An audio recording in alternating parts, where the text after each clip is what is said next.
तो दोस्तों हम अपने चैप्टर को स्टार्ट करते हैं। लास्ट लेक्चर के अंदर इस चैप्टर के बारे में हम लोगों ने पूरा क्रक्स जान लिया था कि 1950 से लेकर 1990 तक का एरा बेसिकली हमें बताना क्या चाहता है। और मैंने आपको छोटी सी हिंट अगले चैप्टर के बारे में भी, जो कि हमारा एलपीजी रिफॉर्म्स है, उसके बारे में भी दे दी थी, 3 टर्म्स को समझा के। Liberalisation, privatisation and globalisation. अब देखो, जब फर्स्ट 5 ईयर प्लान जब फॉर्मुलेट होता है कौन से इकोनॉमिस्ट के द्वारा, किसने और किसकी टीम ने बनाया था? मिस्टर के एन राज। ठीक है। और कौन सी बॉडी ने बनाया? प्लानिंग कमीशन ने। और प्लानिंग कमीशन के चेयरमैन कौन होते हैं? पीएम। ठीक है। प्लानिंग कमीशन का गठन कब होता है? 1950। और फर्स्ट 5 ईयर प्लान कब आता है? 1951 से लेकर 56 तक। अगर हम फर्स्ट 5 ईयर प्लान के ऑब्जेक्टिव को पढ़ें कि फर्स्ट 5 ईयर प्लान जब आया तो उसने अपने डॉक्यूमेंट में one of the introduction lines में क्या बात कही कि उसका ऑब्जेक्टिव क्या है, क्यों लाया गया first 5 year plan. First 5 year plan ने अपने one of the introductory documents के अंदर हमें बताया कि सेंट्रल ऑब्जेक्टिव प्लानिंग का इंडिया के अंदर है एक ऐसे प्रोसेस को इनिशिएट करना डेवलपमेंट के जो कि लोगों के लिविंग स्टैंडर्ड्स को बढ़ाए और लोगों को नई अपॉर्चुनिटीज दे for a richer and a more varied life. Basically ये लाइन हमें ये बताती है कि ऑब्जेक्टिव जो था फर्स्ट 5 ईयर प्लान का, वो जो इवल्स थे हमारी इंडियन इकोनॉमी के सामने, हंगर, पॉवर्टी, इग्नोरेंस, डिसीज, उसको ख़त्म करने के लिए लाया गया था ये 5 ईयर प्लान। या फिर ओवरऑल अगर आप बात करो जो सेंट्रल ऑब्जेक्टिव था प्लानिंग का, यानी कि प्लान डेवलपमेंट या प्लानिंग कमीशन या 5 ईयर प्लान्स। और उसमें से फर्स्ट 5 ईयर प्लान बेसिकली कहता है कि लोगों का स्टैंडर्ड ऑफ लिविंग बढ़ाना है, नई अपॉर्चुनिटीज़ लोगों को देनी है ताकि वो अपने जीवन में बेसिकली अपनी स्टैंडर्ड ऑफ लिविंग को बढ़ा सके, रोटी कपड़े मकान के बंदोबस्त के अलावा और भी अच्छी ज़िंदगी व्यतीत कर सके। तो 15 अगस्त 1947 को हम जानते हैं कि हमें आज़ादी मिली फाइनली। अब हमारे देश की जो लगाम जो अभी तक अंग्रेज़ों के हाथ में थी लगभग 200 सालों के लिए, वो अब अब इंडियन लीडर्स के हाथ में आ गई थी, हमारे हाथ में थी। और अब हमारे सामने एक टास्क था नेशन बिल्डिंग का। ट्राइज विद डेस्टिनी स्पीच में पंडित नेहरू ने एक बात और कही थी। पंडित नेहरू ने ही कहा था कि ये जो वक्त है जिस टाइम पर हमें आज़ादी मिलने जा रही है, ये वक्त रिलैक्स करने का, रीजॉइसिंग का वक्त नहीं है, खुशी मनाने का वक्त नहीं है। We need to do incessant striving. Incessant striving का मतलब होता है लगातार प्रयास करते रहना। हमें लगातार प्रयास करते रहना होगा कि हम सारे हिंदुस्तानी लोग मिलकर हमारे देश को फिर से सोने की चिड़िया बनाएं, नेशन बिल्डिंग का काम करें और 4-5 जो इवल्स हैं, पॉवर्टी, हंगर, इग्नोरेंस, डिसीज, इन सबको मिलकर टैकल करें, खत्म करें। इक्वालिटी ऑफ अपॉर्चुनिटी सुनिश्चित करें और स्पेशली रिच और अमीर के गैप को, उसके फासले को बहुत ज़्यादा बढ़ने ना दें। 100% तो कोई देश खत्म नहीं कर सकता है, वो कहना तो एक ओवर ऑप्टिमिस्टिक बात हो जाएगी। इवन वो जो कंट्रीज, ग्रुप ऑफ कंट्रीज जिनका स्कोर हमेशा बेस्ट रहता है, जो टॉप की कंट्रीज रहती है, कौन सी कंट्रीज होती हैं वो? Scandinavian countries. इवन वहां पर भी थ्योरेटिकली लिखना हम कह सकते हैं कि हाँ, यहाँ पर अमीर और गरीब का फर्क नहीं है, लेकिन 100% प्रैक्टिकल इंप्लीमेंटेशन में कोई भी कंट्रीज टास्क को अचीव नहीं कर सकती, क्योंकि ऑब्वियस ही बात है, आपकी और मेरी इनकम, मेरी या किसी भी और पर्सन की कंपैरिजन में जो इनकम है वो कभी भी सेम नहीं होने वाली। स्टैंडर्ड ऑफ लिविंग कभी भी सेम नहीं होने वाला। बात उसकी भी नहीं होती सिर्फ इनकम कितनी आ रही कितनी नहीं आ रही है, इसमें भी बड़े सारे एस्पेक्ट्स होते हैं कि कुछ लोग ज़्यादा कंजूस होते हैं, कुछ लोग खर्चीले ज़्यादा होते हैं, कुछ कुछ इंसानों का खुला हाथ होता है और कुछ लोग होते हैं वो हमेशा ये सोचते हैं कि हमें फ्री का खाने को मिल जाए, फ्री का बटोरने को मिल जाए। तो जॉब जो होती है नेशनल बिल्डिंग, जो जॉब थी नेशनल बिल्डिंग की, it was now in our hands. अब हम अपने देश की जो ईंट है, दीवारें, अब उसको खुद खड़ा करेंगे। आज़ाद भारत के जो लीडर्स थे उन्होंने डिसाइड करा कि हमें एक ऐसे इकोनॉमिक सिस्टम की रिक्वायरमेंट है जो कि हमारे देश के लिए सूटेबल हो, सूटेबल इस कदर हो कि वो इकोनॉमिक सिस्टम सबका वेलफेयर सुनिश्चित करे, ना कि सिर्फ गिने चुने लोगों का। तो हमारे सामने, हमें जब अपना इकोनॉमिक सिस्टम चुनना था, हमारे सामने दुनिया की विभिन्न इकोनॉमिक सिस्टम को, उनकी कंडीशंस को देखते हुए दो ऑप्शंस थे हमारे सामने, एक सोशलिज्म और दूसरा कैपिटलिज्म। अलग अलग इकोनॉमिक सिस्टम कौन कौन से होते हैं? हर एक सोसाइटी को 3 क्वेश्चंस आंसर करने पड़ते हैं। कौन से गुड्स एंड सर्विसेज प्रोड्यूस करे जाएंगे, व्हाट यू प्रोड्यूस, कैसे वो प्रोड्यूस करे जाएंगे, क्या इंसानी हाथ उन गुड्स एंड सर्विसेज को प्रोड्यूस करने में ज़्यादा लगेंगे, या फिर वो काम कैपिटल या फिर मशीन्स के माध्यम से ज़्यादा करा जाएगा। यानी कि हाउ टू प्रोड्यूस के अंदर हम आंसर करने की कोशिश करते हैं उस क्वेश्चन को कि टेक्निक ऑफ प्रोडक्शन क्या होगी, क्या वो लेबर इंटेंसिव होगी या कैपिटल इंटेंसिव होगी, और how should the goods and services be distributed among people. तो एक जो आंसर था इन क्वेश्चंस के लिए कि what to produce, how to produce and for whom to produce, हमने इसके लिए सोचा कि क्यों ना, मतलब हम बड़े सारे ऑप्शन तलाश रहे थे कि हम अपने लिए बेस्ट इकोनॉमिक सिस्टम कौन सा चुनेंगे। तो हमारे सामने एक ऑप्शन था कि मार्केट फोर्सेस जो होती है डिमांड एंड सप्लाई की, जिसको हम लोग कहते हैं मार्केट इकोनॉमी, और आम भाषा के अंदर जिसको आप लोग जानते हो कैपिटलिज्म का मॉडल, हम क्यों ना इसको चुने। लेकिन कैपिटलिज्म को स्टडी करते हुए हमारे सामने वाली बात आती है कि जो पूंजीवादी व्यक्ति होते हैं, जो बिजनेसमैन, जो बिजनेस क्लास होते हैं, जो कैपिटलिस्ट क्लास होते हैं, वो हमेशा प्रॉफिट मेकिंग के बारे में सोचते हैं, अपने पर्सनल इंटरेस्ट के बारे में सोचते हैं, ना कि उनकी अप्रोच वेलफेयर ओरिएंटेड होती है। तो in market economy also called as capitalism, only those consumer goods will be produce जिनकी डिमांड होती है। वो गुड्स जो कि पूंजीवादी व्यक्तियों को ही लगता है प्रॉफिटेबली वो सोल्ड कर सकते हैं देसी मार्केट में या विदेशी मार्केट में। अगर कार्स की डिमांड है एग्जांपल के तौर पे मान लो, तो कार्स विल बी प्रोड्यूस। अगर साइकिलों की डिमांड है तो cycle will be produce. If labour is cheaper than capital, तो labour intensive method of production को यूज करा जाएगा ऐसे देशों में, और अगर कैपिटल या फिर टेक्नोलॉजी ज़्यादा चीप है तो उसको ज़्यादा प्रेफर करा जाएगा। अब आपके दिमाग में आया होगा सर वाइसी वर्सा यहाँ पर क्यों लिखा हुआ है, कैपिटल या फिर जो मशीन्स हैं, जो टेक्नोलॉजी है, वो लेबर से ज़्यादा चीप कैसे हो सकती हैं। मैंने नितिन सिंघानिया की बुक में अक्सर आपको, सीवी सचदेवा और नितिन सिंघानिया में इकोनॉमिक्स के डिस्कशन में अक्सर आपको इस चीज़ के बारे में रूबरू करवाया है मैंने आपको, कि कभी कभार कुछ इंडस्ट्रीज और फैक्ट्रीज ये सोचते हैं कि अगर हम 300 लेबर रखे हुए हैं अपनी फैक्ट्रीज में और उनको हमें 5-5, 10-10 हज़ार रुपये सैलरी देनी पड़ती है, लगातार देनी ही पड़ेगी, तो क्यों ना हम एक ही बार में 5 या 6 करोड़ की मशीन ले लें जो कि उन 300 लेबर्स को रिप्लेस कर सके। हमें सिर्फ उसकी किस्त ही तो चुकानी पड़ेगी थोड़ी सी डाउन पेमेंट करते हुए, लेकिन वो किस्त एक बार को जाकर खत्म हो जाएगी। लेकिन हमारा काम धंधा अच्छा चले चाहे ना चले, माल बिक रहा है चाहे नहीं बिक रहा है, और जिंदगी भर जब तक हमारी फैक्ट्री इंडस्ट्री चलेगी, अगर हम इंसानी हाथ, इंसानी कारीगरों पर निर्भर हैं, तो जिंदगी भर हमें उनको सैलरी देनी पड़ेगी। ये मैंने आपको जस्टिफिकेशन दी कि कभी कभार कैसे टेक्नोलॉजी या कैपिटल ज़्यादा चीपर हो जाती है as compare to labour, long term का विजन लेते हुए। तो कैपिटलिस्ट सोसाइटी के अंदर क्या होता है, गुड्स जो प्रोड्यूस करे जाते हैं they are distributed among people, उस बेसिस पर नहीं, मार्क माई वर्ड्स, उस बेसिस पर नहीं कि लोगों को क्या चाहिए, बल्कि लोगों की परचेसिंग पावर के बेसिस पर कि लोग अफोर्ड कितना कर पा रहे हैं, क्या उनके पास सक्षमता है, एबिलिटी है उन गुड्स एंड सर्विसेज को बाय करने के लिए।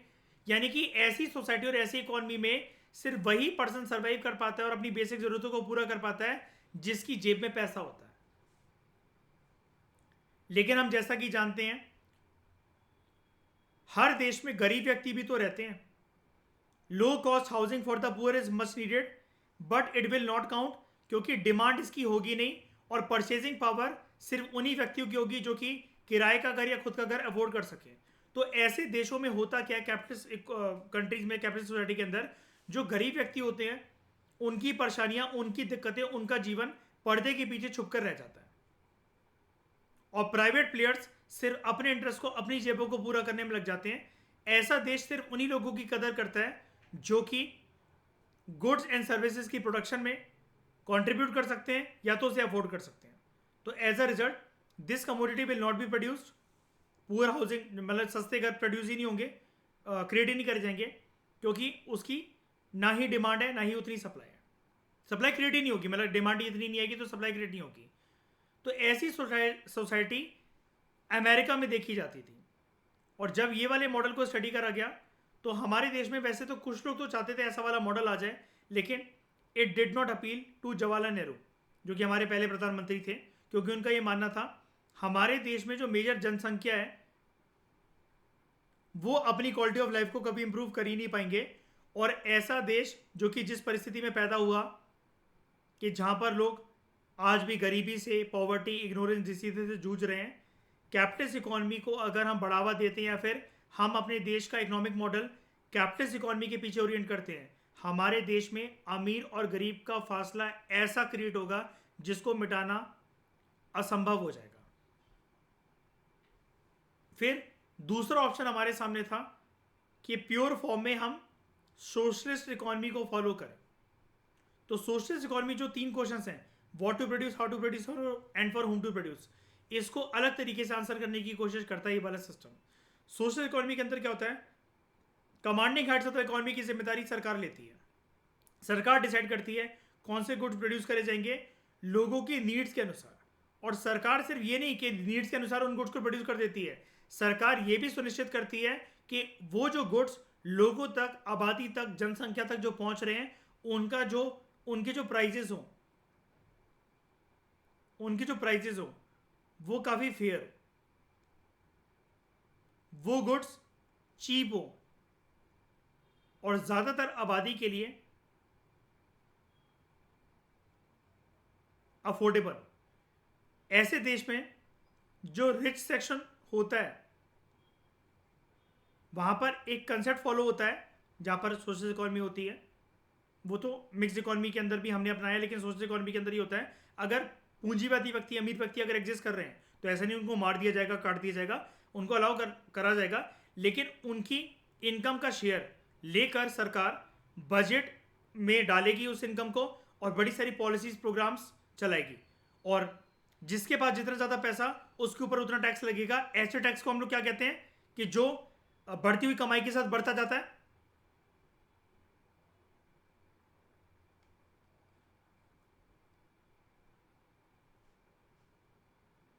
Progressive taxation.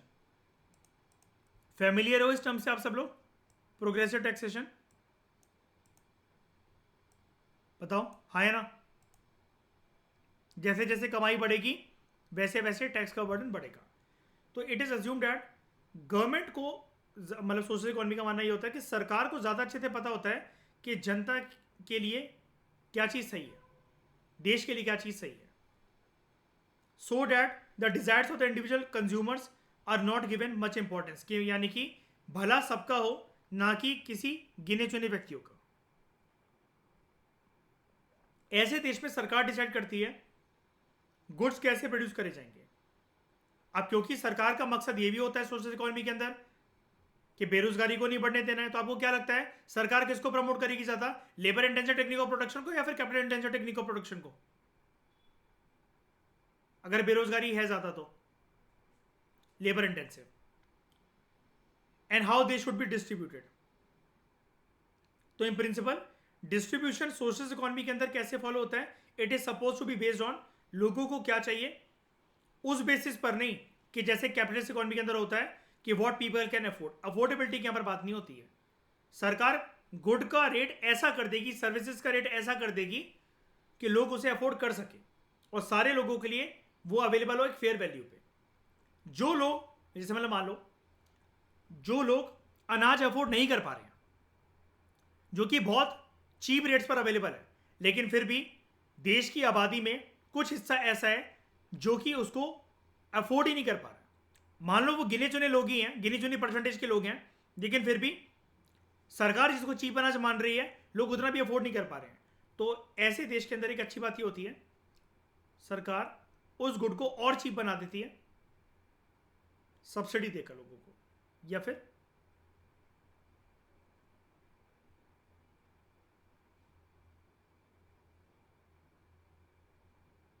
Free ration services देकर।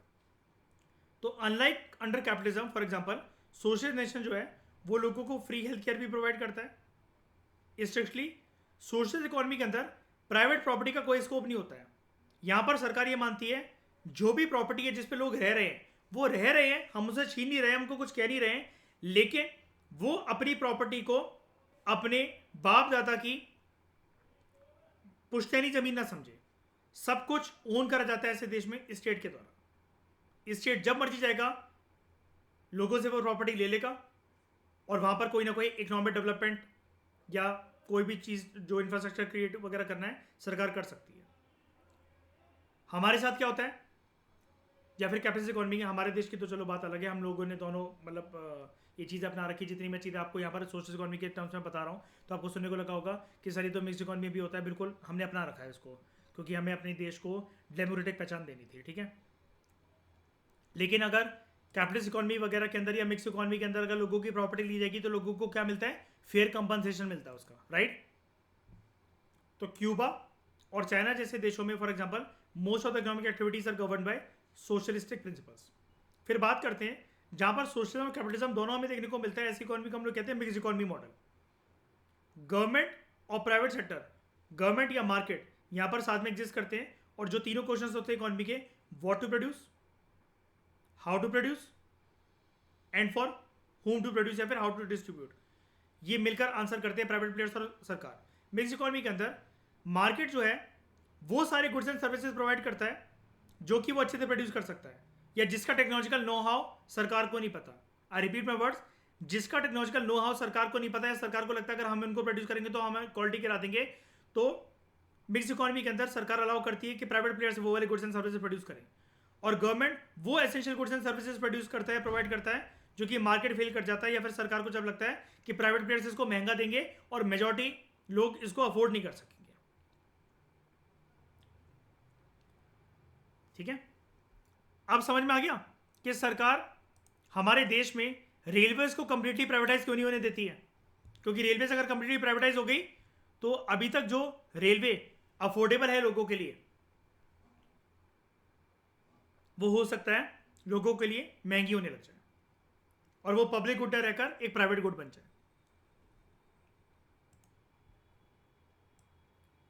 वापस आते हैं, तो हम पढ़ रहे थे अलग अलग तरीके के इकोनॉमिक सिस्टम होते हैं, कैपिटलिस्ट, सोशलिस्ट, मिक्स्ड इकोनॉमी। तो सोशलिज्म जो था वो पंडित नेहरू को काफी अच्छा लगा था, लेकिन वो ऐसा सोशलिज्म भी स्टैब्लिश नहीं करना चाहते थे जैसा कि पुराने और यूएसएसआर में चलता था, जहां पर ऑल मीन्स ऑफ प्रोडक्शन, सारी फैक्ट्रीज, सारे फार्म्स ये सरकार ओन करती थी, और प्राइवेट प्रॉपर्टी का वहां पर कोई स्कोप ही नहीं था। पंडित नेहरू चाहते थे कि लोग जो हैं वो प्रॉपर्टी अगर एक बार खरीद लें, पैसा लगा दे, तो वो प्रॉपर्टी उनकी हो जानी चाहिए। प्राइवेट प्रॉपर्टी का कंसेप्ट पंडित नेहरू चाहते थे।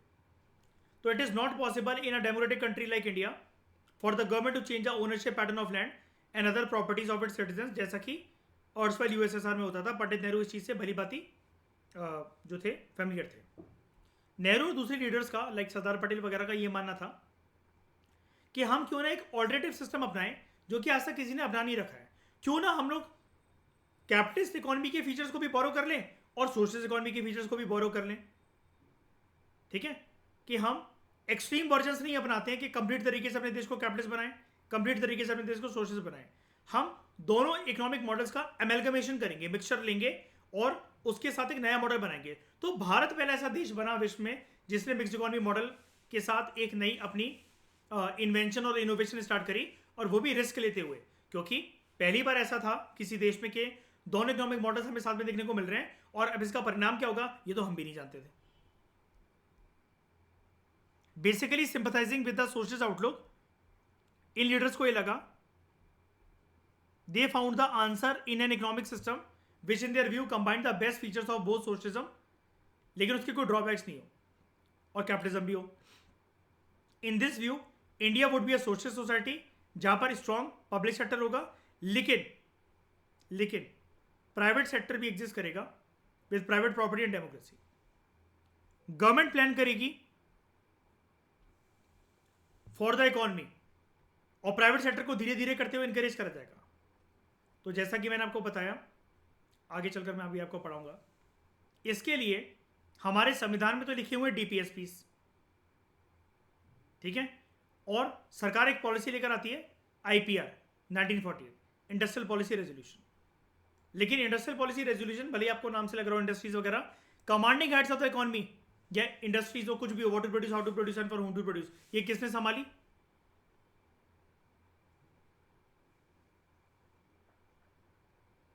पब्लिक सेक्टर में। और धीरे धीरे करके अलाउ करा गया कि प्राइवेट सेक्टर जो है वो भी आए। 1950 में प्लानिंग कमीशन को सेटअप करा गया, जिसके चेयरपर्सन बनाए गए प्रधानमंत्री, और हमेशा ये रूल रखा गया कि प्लानिंग कमीशन का चेयरपर्सन प्रधानमंत्री होगा। And era of 5 year plan was started. अब जब हम बात करते हैं प्लान डेवलपमेंट की या इकोनॉमिक प्लानिंग की, तो सबसे पहले हमें दोस्तों ये भी तो जानना पड़ेगा ना कि प्लान होता क्या है। हम कैसे डिफाइन करेंगे कि प्लान या इकोनॉमिक प्लान क्या होता है? What is a plan? ये क्वेश्चन डायरेक्टली आपको मेंस में आ सकता है।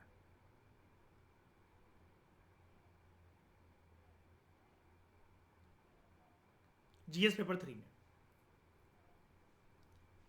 एक प्लान देश को यह बताता है कि देश के पास जो लिमिटेड रिसोर्सेज है वो कैसे यूज करे जाएंगे, उनको कहां डालना चाहिए, कहां लगाना चाहिए, कहां इन्वेस्ट करना चाहिए। प्लान में कुछ जनरल गोल्स होते हैं और कुछ स्पेसिफिक गोल होते हैं। जनरल गोल्स के लिए ज़्यादा टेंशन नहीं ली जाती है, क्योंकि हम जानते हैं कि जैसे जैसे देश आगे बढ़ेगा, लोगों का स्टैंडर्ड ऑफ लिविंग बढ़ेगा, देश तरक्की करेगा, तो वो गोल मीट हो जाएंगे। लेकिन स्पेसिफिक ऑब्जेक्टिव वो ऑब्जेक्टिव होते हैं जो कि प्लान में स्पेल आउट करे जाते हैं, जो कि हमें अचीव करने हैं with in a specified period of time. इसके लिए डेडलाइन तय करी जाती है ताकि हम ढीले ना पड़ जाए। तो भारत के अंदर प्लान्स को रखा गया 5 ईयर की ड्यूरेशन की बेसिस पर इनिशियली। आज की हम बात नहीं कर रहे हैं, नीति आयोग में आपको पता है पर्सपेक्टिव प्लानिंग होता है, 15 साल के प्लान डिसाइड करे जाते हैं, जिसके अंदर 3 साल के प्लान, 7 साल के प्लान और 15 साल के प्लान समय होते हैं। लेकिन 5 ईयर प्लानिंग के पीरियड के टाइम पर क्या ऐसा था क्या कि 5 साल के अलावा कोई और प्लान हम नहीं सोचते थे, ब्रॉडर प्लान के बारे में नहीं सोचते थे? सोचते थे। पर्सपेक्टिव प्लानिंग यहां पर भी चलती थी। देखो अभी ये वर्ड आएगा आपके सामने, ठीक है। तो in India plans for 5 year duration, and इनको 5 ईयर प्लान कहा गया। हमने ये मॉडल किससे बोरो करा था? ऑर्सवाइल फॉर्मर सोवियत यूनियन से, जिसने सबसे पहले, मतलब ये देश ऐसा था जिसने सबसे पहले ये 5 ईयर प्लान या फिर प्लान डेवलपमेंट की शुरुआत करी थी। हमारे जो प्लान डॉक्यूमेंट जो रहे हैं 2017 तक, they not only specify the objectives to be attend in the 5 years, but हमें क्या अचीव करे जाने चाहिए उनको 20 साल के कार्यकाल में। तो ऐसे लंबे समय का जो प्लान होता है उसको हम लोग कहते हैं पर्सपेक्टिव प्लान। तो 5 year plans generally perspective plan का पार्ट ही होते हैं। और ये वाली चीज़ आप बहुत अच्छे से जानते हो, इकोनॉमिक प्लानिंग का जो चैप्टर था, चैप्टर नंबर 7 आई थिंक 7 ही है, 3rd एडिशन में, जो नितिन सिंघानिया से हमने कवर कर रखा है। हमने सारे प्लान्स को वहाँ पर डिटेल में पढ़ रखा है, और ये वाला इंट्रोडक्शन भी जान रखा है कि पर्सपेक्टिव प्लान, 5 ईयर प्लान या जो 3 ईयर प्लान, 7 ईयर प्लान, ये अलग कैसे कैसे होते हैं, ठीक है। तो it will be unrealistic to expect कि all the goals of a plan to be given equal importance in all the plans. यानी कि वो ये कह रहे हैं कि अलग अलग प्लान जो आते हैं, जैसे मान लो 5 ईयर प्लान आया, तो जो पहला प्लान आया उसके अंदर हमने प्रायोरिटी किसको दी? एग्रीकल्चर को दी। सेकंड जब आया था तो इंडस्ट्रियलाइजेशन को दी। थर्ड में हमने दोनों को दी कि एग्रीकल्चर भी बैलेंस हो, इंडस्ट्रीज भी बैलेंस हो। लेकिन वो ये कह रहा है कि सारे प्लान के अंदर हर बार ऐसा नहीं हो सकता कि हर सेक्टर को हम इक्वल वेटेज देते, हमें कभी कभार प्रायोरिटी के बेसिस पर बदलने पड़ते हैं प्लान को। जैसे जब हम कहते हैं सेकंड 5 ईयर प्लान में रैपिड इंडस्ट्रियलाइजेशन पे फोकस करा गया, इसका मतलब ये नहीं था कि एग्रीकल्चर के बारे में 5 साल तक कोई बात ही नहीं कर रहा है। हमें ये था कि सेकंड 5 ईयर प्लान के अंदर फ्रॉम 56 टू 61 इंडस्ट्रीज के ऊपर ज्यादा फोकस करना है, जैसे 80:20 का रेशियो कर दिया। और ऐसा भी नहीं था कि जब फर्स्ट 5 ईयर प्लान के अंदर हमने एग्रीकल्चर पे फोकस करा गया तो इंडस्ट्रीज की बातचीत ही नहीं हो रही थी कि इंडस्ट्रीज को आने ही नहीं देंगे 5 साल तक, ऐसा भी नहीं था। तो गोल्स जो थे दे में actually be in conflict. For example, the goal of introducing modern technology, it may be in conflict with the goal of increasing employment.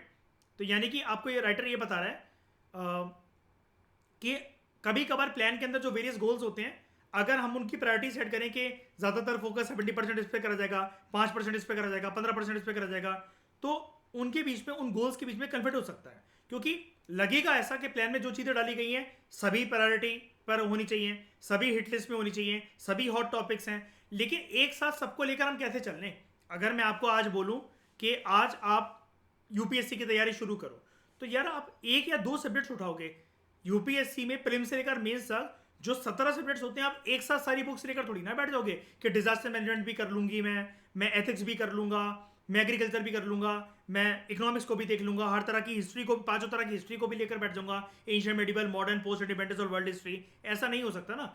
आप उस तक आओगे जरूर अपने पूरी यूपीएससी के फेज में, लेकिन आप हर मंथ, हर वीक, हर बाई वीकली आप प्रायोरिटी देते चलोगे, और कुछ दिन ऐसे होंगे आपके जिसमें आप 70% एक ही सब्जेक्ट को लेकर चल रहे हो, ठीक है। ऐसी प्लान के साथ ये कंफ्यूजन हमें होती है। तो जैसे एग्जांपल यहाँ पर राइटर आपको दे रहा है, अगर हमारा गोल है कि हमें मॉडर्न टेक्नोलॉजी इंट्रोड्यूस करनी है, तो हो सकता है ये वाला गोल जो है वो कन्फ्लिक्ट में आ जाए with the goal of increasing employment. अब एम्प्लॉयमेंट अगर इंक्रीज करनी है और टेक्नोलॉजी अगर इंक्रीज करनी है, तो ये तो कन्फ्लिक्ट हो गया, क्योंकि रोजगार के साथ अगर टेक्नोलॉजी को लेकर आएंगे तो टेक्नोलॉजी तो जॉब खा जाएगी, ठीक है। If the technology reduces the need for labour, तो planners have to balance the goals, जो कि बहुत डिफिकल्ट टास्क होता है। And we find different goals being emphasized in different plans in India. जैसे करंटली देख लो, जो करंट सरकार है, जब से 2014 में इसका गठन हुआ है, इनका जो प्रयास है वो ये है कि हम टेक्नोलॉजी के माध्यम से बहुत कुछ करें। ये वाली सरकार टेक्नोलॉजी का सारा बहुत ज्यादा लेती है, और बेरोजगारी को भी दूर करना है। बेरोजगारी सबसे ज्यादा हॉट टॉपिक बना हुआ है। अब दिक्कत ये चलती है कि रोबोटिक्स या फिर आर्टिफिशियल इंटेलिजेंस जब से आने लगा है, पेनिट्रेट करने लगा है भारत के अंदर, भारत की अर्थव्यवस्था के अंदर, जॉब्स के अंदर, ठीक है, तो लोगों को ऐसा लगने लगा है जब काम एआई ही कर लेगा फिर लोगों की जॉब ना चली जाए, इसकी वजह से एक डर है। अब ये प्लैनेट्स को बैलेंस करने की आवश्यकता है। तो भारत के अंदर जो 5 ईयर प्लान्स हैं, they did not spell out कि कैसे, how much of each and every good and services to be produced. So it is neither possible nor necessary. The former Soviet Union tried to do this and failed. मतलब हम ये नहीं बता सकते कि इतनी इतनी क्वांटिटी के गुड प्रोड्यूस होंगे, इतनी सर्विसेज क्रिएट होंगी। एग्जैक्ट नंबर देकर हम बात नहीं कर सकते हैं। 5 साल के कार्यकाल के अंदर हम मोटा मोटी एक प्लान रख देते हैं, ठीक है। तो it is enough if the plan is specific about the sectors, जहां पर अगर पब्लिक सेक्टर की कमांडिंग हाइट है, फॉर एग्जाम्पल पावर जनरेशन या इरिगेशन के टर्म्स पे सरकार वादे कर सकती है, या फिर प्लान डिसाइड कर सकती है कि हम आने वाले 5 साल के अंदर 4 डैम्स बनाएंगे, 40 इरिगेशन प्रोजेक्ट्स को लॉन्च करेंगे। लेकिन सरकार ये नहीं बता सकती है कि इस साल 1,85,05,756 जूते प्रोड्यूस होंगे। ये एग्जैक्ट नंबर कोई नहीं दे सकता है, ठीक है।